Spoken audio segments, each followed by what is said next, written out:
Hello student, हम पढ़ रहे हैं न्यायपालिका 11th क्लास का ये लेसन है पॉलिटिकल साइंस, यानी कि न्यायपालिका जुडिशरी सिस्टम, भारत की न्यायिक व्यवस्था क्या है, ये सभी पढ़ रहे थे। पिछले वाले वीडियो में हमने बात की थी सुप्रीम कोर्ट के क्षेत्राधिकार के, यानी कि न्यायपालिका के क्या क्या जो अधिकार है उनके बारे में बात की थी। पिछले वाली वीडियो में हमने जाना था कि जो भारत का सर्वोच्च न्यायालय है उसके क्या क्या अधिकार है। सर्वोच्च न्यायालय के क्षेत्राधिकार के बारे में बात की थी। क्षेत्राधिकार में हमने जाना था कि मौलिक अधिकार जो है, मौलिक कर्तव्य सुप्रीम कोर्ट के वो क्या हैं, संघ और केंद्र शासित जो राज्य हैं उनके बीच में हुए विवादों को सुलझाना, इन सभी के बारे में पिछले वाली वीडियो में आप पढ़ चुके हैं। अपीली अधिकार आपने पढ़ा था, सुप्रीम कोर्ट का अपीली अधिकार क्या, सलाहकारी अधिकार, यानी कि राष्ट्रपति को सलाह देने का जो अधिकार है वो सुप्रीम कोर्ट का एक काम माना जाता है। इस प्रकार से ये सभी पढ़े थे। आज इस वीडियो में हम पढ़ेंगे न्यायिक सक्रियता के बारे में। न्यायिक सक्रियता क्या होती है इसके बारे में पढ़ेंगे। साथ ही साथ हम पढ़ेंगे नलसा के बारे में, यानी कि नेशनल लीगल अथॉरिटी सर्विस, इसके बारे में पढ़ेंगे, यानी कि नलसा राष्ट्रीय विधिक प्राधिकरण के बारे में पढ़ेंगे। और लास्ट में हम पढ़ेंगे वित्त आयोग के बारे में। तो इन सभी के बारे में इस वीडियो में बात करेंगे, तो वीडियो को लास्ट तक देखिए, समझने का प्रयास करें। तो शुरू करते हैं। न्याय व्यवस्था, न्यायपालिका। तो भारत में जो न्यायिक सक्रियता है वो क्या है, आप जानते हैं कि शासन के 3 अंग होते हैं, आपको पता है। शासन यानी कि जो भी रूलिंग होती है, रूलिंग के 3 अंग बताए गए। ये 3 अंग कौन कौन से हैं आप जानते हैं इस बात को। कार्यपालिका यानी कि व्यवस्थापिका, कार्यपालिका, न्यायपालिका, ये सभी क्या है, ये व्यवस्थापिका के 3 अंग माने जाते हैं। इसमें कार्यपालिका जो होती है वो क्या करती है, कार्यपालिका और व्यवस्थापिका अपने निर्धारित कार्यों को करें, अपने निर्धारित कार्यों को समय पर करती रहे, या अगर व्यवस्थापिका और कार्यपालिका अपने निर्धारित कार्यों को नहीं करती है तो ऐसी स्थिति में नागरिकों के द्वारा सुप्रीम कोर्ट में जो केस किया जाता है, यानी कि जो अपील की जाती है, उसको कहते हैं हम न्यायिक सक्रियता।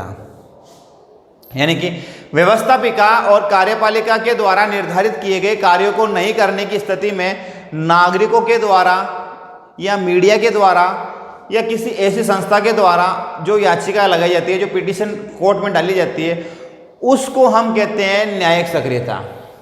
एक कॉन्सेप्ट है लोकहितवाद। ये लोकहितवाद क्या होता है, लोकहितवाद क्या है, मौलिक अधिकारों का हनन होने की स्थिति में, मौलिक अधिकारों का उल्लंघन होने की स्थिति में व्यक्ति किसी प्रतिनिधि के माध्यम से, कोई भी जनप्रतिनिधि उसके माध्यम के तौर से, या किसी संस्था के माध्यम के तौर पे, या किसी रिश्तेदार के नाते कोर्ट में कोई भी याचिका अगर लगाई जाती है तो उस याचिका के दौरान, जो ये याचिका लगाने का जो सिस्टम है, ये याचिका किसी भी माध्यम से लगाई जा सकती है। मान लीजिए कोई भी संस्था है, अगर किसी व्यक्ति के मौलिक अधिकारों का उल्लंघन होता है, अगर वो संस्था उसके मौलिक अधिकारों के लिए काम कर रही है, या कोई व्यक्ति है उसके अधिकारों की रक्षा करना चाहता है, तो कोर्ट में उसने याचिका लगाई है, पिटीशन डाली है, या उसका कोई रिश्तेदार है, तो ऐसी स्थिति में जो ये प्रोसेस होता है, इस प्रोसेस को नाम दिया लोकहितवाद। ये जो प्रोसेस इस प्रोसेस को मीडिया के सामने, यानी कि लोगों के सामने, जनता के सामने लाया था भारत के मुख्य न्यायाधीश थे, भारत के भूतपूर्व मुख्य न्यायाधीश PN भगवती, और पूर्व मुख्य न्यायाधीश, अन्य न्यायाधीश जो थे वो थे VR कृष्णन अय्यर। इन दोनों के महत्वपूर्ण योगदान के कारण लोकहितवाद का कॉन्सेप्ट आप देखते हैं।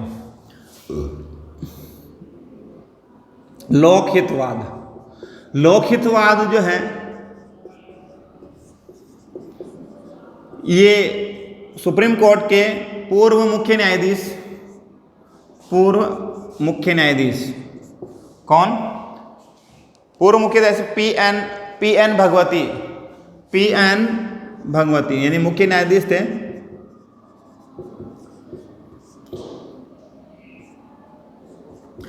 PN भगवती, और एक न्यायाधीश और थे सुप्रीम कोर्ट के, अन्य न्यायाधीशों की श्रेणी में थे। अन्य न्यायाधीश, मुख्य न्यायाधीश नहीं थे, अन्य न्यायाधीश वो कौन थे, वो थे VR कृष्णन अय्यर। इन दोनों के संयुक्त प्रयासों से जो ये लोकहितवाद का जो कॉन्सेप्ट है वो आज आप देखते हैं। इसको लागू करने के 98वां संविधान में किया गया। 98वां संविधान संशोधन जो है ये राष्ट्रीय न्यायिक नियुक्ति आयोग, यानी कि जो विधि आयोग है उससे संबंधित है। राष्ट्रीय 98वां संविधान संशोधन किससे संबंधित है, 98वां संविधान संशोधन राष्ट्रीय नियुक्ति आयोग से संबंधित है। राष्ट्रीय न्यायिक आयोग भी आप कह सकते हैं। राष्ट्रीय न्याय आयोग ये बनाया गया है। इसके लिए संविधान में 98वां संविधान संशोधन किया गया है। 98वां संविधान संशोधन करके एक कॉन्सेप्ट लाया गया है, जिस एक आयोग बनाने की बात की गई है, वो है राष्ट्रीय न्याय आयोग।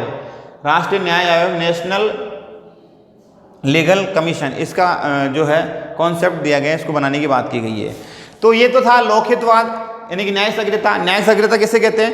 पब्लिक के द्वारा या लोगों के द्वारा या किसी भी संस्था के द्वारा लोगों के, नागरिकों के मौलिक अधिकारों का उल्लंघन होने की स्थिति में जो भी केसेस किए जाते हैं, यानी कि जो भी याचिकाएं, पिटीशन डाली जाती है कोर्ट में, सुप्रीम कोर्ट में, उस याचिका को जो सुनवाई करने का जो आधार है उसको हम कहते हैं न्यायिक सक्रियता। यानी कि हर स्थिति में कोर्ट का काम है कि वो लोगों के साथ क्या करे? न्याय करे। तो इस बात को हमको समझना है। अब बात करते हैं नलसा क्या है। नलसा यानी कि national legal service authority. NALSA national legal service authority, नलसा।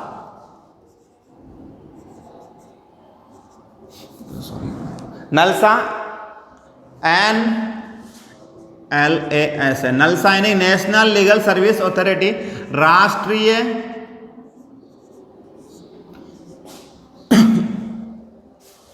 विधिक प्राधिकरण। राष्ट्रीय विधिक प्राधिकरण इसको हिंदी में कहा गया है।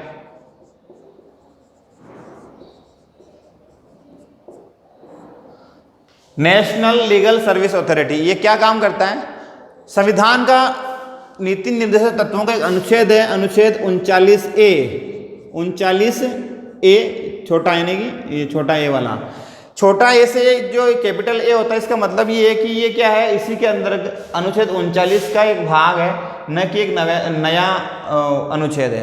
कैपिटल अगर स्मॉल है, इसका मतलब है कि ये इसी का भाग है 39 का। अगर मान लीजिए बड़ा है यानी 39A, इसका मतलब हो गया कि ये नया अलग से अनुच्छेद है, इसको बाद में जोड़ा गया है। मूल संविधान का ये भाग नहीं है, इसको बाद में ऐड किया गया है। तो ठीक है, अनुच्छेद 39A नाम का जो अनुच्छेद है वो ये कहता है कि राज्य क्या करेगा? राज्य सभी लोगों के लिए निःशुल्क न्याय की व्यवस्था करेगा। राज्य सभी लोगों के लिए निःशुल्क न्याय की व्यवस्था करेगा।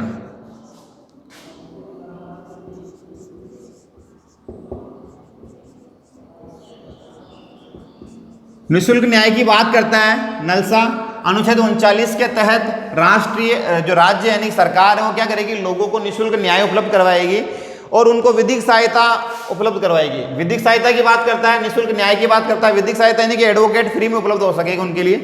विधिक सहायता उपलब्ध कराएगा। विधिक का मतलब न्यायिक, जो कोर्ट एडवोकेट की बात की गई, न्यायिक सहायता या विधिक सहायता दोनों एक ही बात है। ये उपलब्ध करवाने की बात करता है अनुच्छेद 39। इसी उद्देश्य को ध्यान में रखते हुए जो नलसा की स्थापना की गई है, नलसा जो बनाया गया है, इसी उद्देश्य को ध्यान में रखा गया है कि ये क्या करे? लोगों को निःशुल्क न्याय उपलब्ध कराए, विधिक सहायता लोगों को उपलब्ध कराई जाए, कानूनी सहायता लोगों को उपलब्ध कराई जाए। 1987 में इसी उद्देश्य को ध्यान में रखते हुए 1987 में नलसा की स्थापना की गई है। नलसा यानी नेशनल लीगल सर्विस अथॉरिटी, और लोक अदालतों की स्थापना की गई है। अनुच्छेद 39 को आधार मानते हुए तत्कालीन सरकार ने क्या किया? लोक अदालतों की व्यवस्था की। लोक अदालतें लगाई गई और लोक अदालतों के साथ साथ में जो भी व्यक्ति है उनको शीघ्र न्याय मिल सके, इसलिए नलसा की स्थापना की गई है। NLSA, NALSA national legal service authority, इसकी स्थापना की गई है। लोक अदालतों का आशय यह है कि लोगों को निःशुल्क न्याय, जल्दी न्याय मिल सके। आप जानते हैं कि कोर्ट की जो प्रक्रिया होती है बहुत लंबी होती है, लोगों को न्याय मिलने में कई साल लग जाते हैं, 10, 20, 30 साल लग जाते हैं, फिर भी न्याय नहीं मिलता है। इस उद्देश्य को ध्यान में रखते हुए लोगों को क्या निःशुल्क जल्दी न्याय मिल सके, इसलिए लोक अदालतें बनाई गई है। 1987 में इसकी स्थापना की गई है। आधार कौन सा था? अनुच्छेद 39 को आधार बनाकर सरकार ने तत्कालीन केंद्र सरकार ने ये इस प्रकार का निर्णय किया, लोगों को विधिक सहायता उपलब्ध करवाई जाएगी, लोगों को निःशुल्क न्याय मिल सके, लोग जो है वो किसी प्रकार से क्या है, किसी प्रकार से कोर्ट को लेकर डिस्टर्ब ना हो सके, शीघ्र न्याय प्राप्ति हो सके। पहली जो लोक अदालत बनाई गई थी वो महाराष्ट्र में बनाई गई थी। पहली लोक अदालत कहाँ बनी? महाराष्ट्र में। पहली लोक अदालत महाराष्ट्र में बनाई गई है। लोक अदालत लोगों की वह अदालत है जहाँ वकील की अनुपस्थिति में भी क्या है, किसी भी केस को सुना जा सकता है, उसकी सुनवाई हो सकती है, प्रत्यक्ष रूप से मामलों की शीघ्र निपटारा करवाया जा सकता है। ठीक है, मामलों को शीघ्र निपटाने के लिए इस प्रकार की व्यवस्था की गई है। नलसा जो है, नलसा क्या होगा? सर्वोच्च न्यायालय का मुख्य न्यायाधीश नलसा का संरक्षक होगा। ये जो नलसा है यानी कि नेशनल लीगल सर्विस अथॉरिटी, इसका जो संरक्षक यानी इसका जो मेन जिसके हाथों में इसकी बागडोर होगी वो सुप्रीम कोर्ट का मुख्य न्यायाधीश, इसका क्या होगा? संरक्षण। नलसा का संरक्षक कौन होगा? सुप्रीम कोर्ट का चीफ जस्टिस, मुख्य न्यायाधीश। नलसा का चीफ इसका संरक्षक होगा इसको। और 4 वरिष्ठतम जो न्यायाधीश होंगे इसके सदस्य होंगे, 4 वरिष्ठ न्यायाधीश, 4 अन्य वरिष्ठ न्यायाधीश जो होंगे सीनियर जज, वो क्या होंगे? इसके सदस्य रहेंगे। ठीक है, चीफ जस्टिस संरक्षक है और ये क्या है? इसके सदस्य है। इस तरह से अगर कोई किसी प्रकार गड़बड़ी होती है, किसी प्रकार से लोक अदालतों की जो व्यवस्था की गई है वो असफल हो जाती है, तो ऐसे में इनको जांच करने का जो अधिकार है वो सुप्रीम कोर्ट को दिया गया है। ठीक है, अब बात करते हैं जो हमारा आज का लास्ट टॉपिक है और इस वीडियो का, इस पार्ट का अंतिम जो टॉपिक है वो है वित्त आयोग। वित्त आयोग क्या होता है? वित्त आयोग किस प्रकार से काम करता है? वित्त आयोग की क्यों जरूरत है देश में, इसके बारे में बात करते हैं। अनुच्छेद 280 में वित्त आयोग का प्रावधान किया गया है। वित्त आयोग क्या, इसके बारे में बात करते हैं। वित्त आयोग क्या होता है, वित्त आयोग किस प्रकार से काम करता है, इसके बारे में जानते हैं। भारतीय संविधान का अनुच्छेद 280 के तहत संविधान में इस प्रकार की व्यवस्था की गई है कि क्या संविधान में अनुच्छेद 280 क्या कहता है? अनुच्छेद 280 कहता है कि राष्ट्रपति क्या करेगा? संविधान लागू होने के 2 वर्ष बाद, अनुच्छेद 280 ये कहता है कि संविधान लागू होने के 2 वर्ष बाद, संविधान के लागू होने के 2 वर्ष बाद, लागू होने के 2 वर्ष बाद और प्रत्येक 5 वर्ष में, दोनों बातें की गई है, प्रत्येक 5 वर्ष में राष्ट्रपति एक क्या करेगा? वित्त आयोग का गठन करेगा। राष्ट्रपति वित्त आयोग का गठन करेगा। ठीक है, अनुच्छेद 280 के तहत राष्ट्रपति क्या करेगा? संविधान लागू होने के 2 वर्ष बाद, संविधान को लागू किया 26 जनवरी 1950 को, 1952 में पहला वित्त आयोग बनाया गया था। 1952 से यानी कि संविधान लागू 1950 में हुआ, संविधान लागू होने के 2 वर्ष बाद यानी कि 1952 में पहला वित्त आयोग बनाया गया। ठीक है, इसके 5 वर्ष बाद यानी कि 1957 में दूसरा वित्त आयोग यानी कि फिर से प्रत्येक 5 साल में वित्त आयोग का गठन किया जाएगा। इस अनुच्छेद में इस बात का भी उल्लेख है कि आयोग में जो अध्यक्ष के अलावा 4 सदस्य भी होंगे, यानी कि आयोग में एक अध्यक्ष होगा और उसके 4 सदस्य होंगे, इस बात का उल्लेख किया गया है। आयोग के अध्यक्ष और सदस्यों की योग्यता का उल्लेख संविधान में नहीं किया गया है।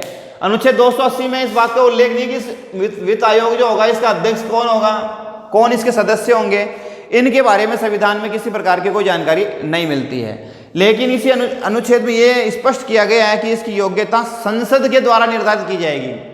अनुच्छेद 280 में इस बात का उल्लेख किया गया कि वित्त आयोग के जो अध्यक्ष होंगे, जो उपाध्यक्ष होंगे, जो सदस्य होंगे, इनकी योग्यता का निर्धारण कौन करेगा? भारत की संसद करेगी। संसद कानून बनाकर वित्त आयोग के सदस्यों की क्या कर सकती है? इनकी योग्यताओं को निर्धारण कर सकती है। कैसे लोगों को इसमें वित्त आयोग का अध्यक्ष बनाना है, किसको सदस्य बनाना है, इसके बारे में जो निर्णय लेने का अधिकार है वो संसद को दिया गया है। ठीक है, पहली बार जो वित्त आयोग बनाया गया था भारत में, पहली बार जो वित्त आयोग का गठन किया गया था वो 1951 में किया गया था। प्रथम वित्त आयोग 1951 में बना। प्रथम वित्त आयोग 1951, ठीक है। और किसकी अध्यक्षता में बना? केसी नियोगी की अध्यक्षता में प्रथम वित्त आयोग का गठन किया गया। केसी नियोगी की अध्यक्षता में पहला वित्त आयोग 1951 में बना, ठीक है।